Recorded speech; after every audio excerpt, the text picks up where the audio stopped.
Hello, let me ask you a question. Imagine you are the CISO of a company. Your CEO asks, how much cyber risk can we afford to take?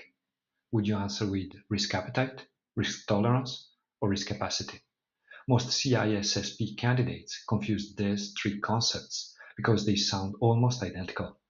In the next few minutes, I will show you a simple way to understand and remember them for the day of your exam and also after it.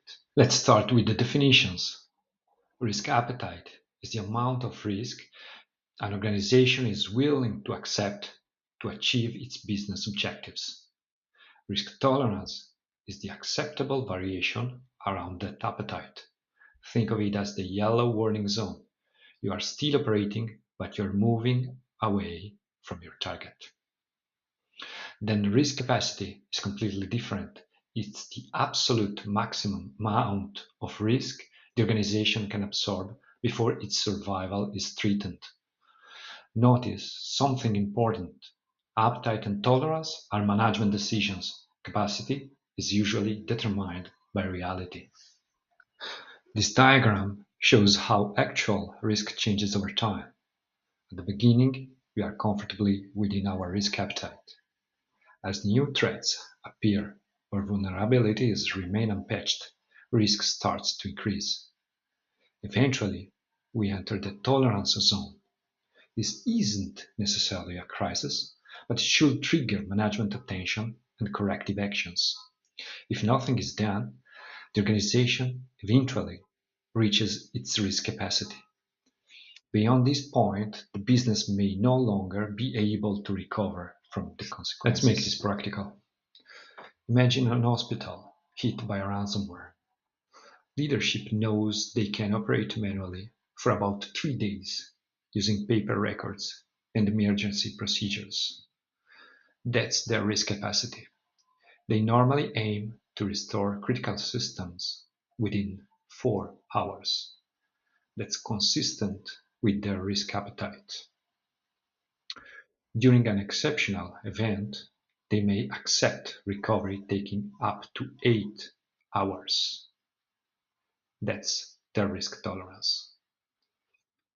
The difference is no longer theoretical, it's directly tied to patient safety and business continuity. Here's another way to visualize the relationship. Think of appetite as your target operating zone. Tolerance is the buffer around the target. Capacity is the hard limit you never want to cross. One of the biggest mistakes I see in organizations is confusing appetite with poor security. Saying we have a higher risk appetite should never mean we simply don't invest in cybersecurity. Mature organizations consciously choose which risks to accept.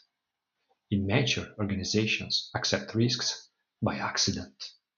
This one here is my favorite example. Imagine your e-commerce website can technically support 500 simultaneous users. You decide that operating around 300 users provide the best balance between performance and customer experience. That's your risk appetite. During Black Friday, you are willing to accept temporary slowdowns up to about 400 users. That's your risk tolerance. But if traffic exceeds 500 users, the website becomes unavailable. That's your risk capacity. Notice, once again, that capacity isn't a management preference, it's a technical limitation. Whenever you see these concepts in the CISSP exam, don't try to remember textbook definitions. Instead, ask yourself 3 questions. Is management willing to accept this risk? That's risk appetite. How much deviation from that target is acceptable? That's risk tolerance. And can the organization survive if this risk materializes? That's risk capacity. Those 3 questions are usually enough to identify the correct answer of your question. I hope this explanation helped make these concepts clearer. If you are preparing for the CISSP exam and enjoy practical management-focused explanations like this one, visit theinfosecvault.com.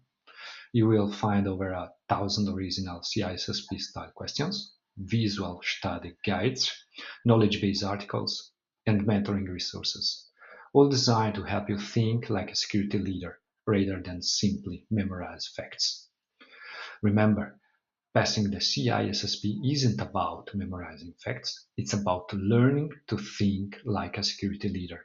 See you in the next lesson.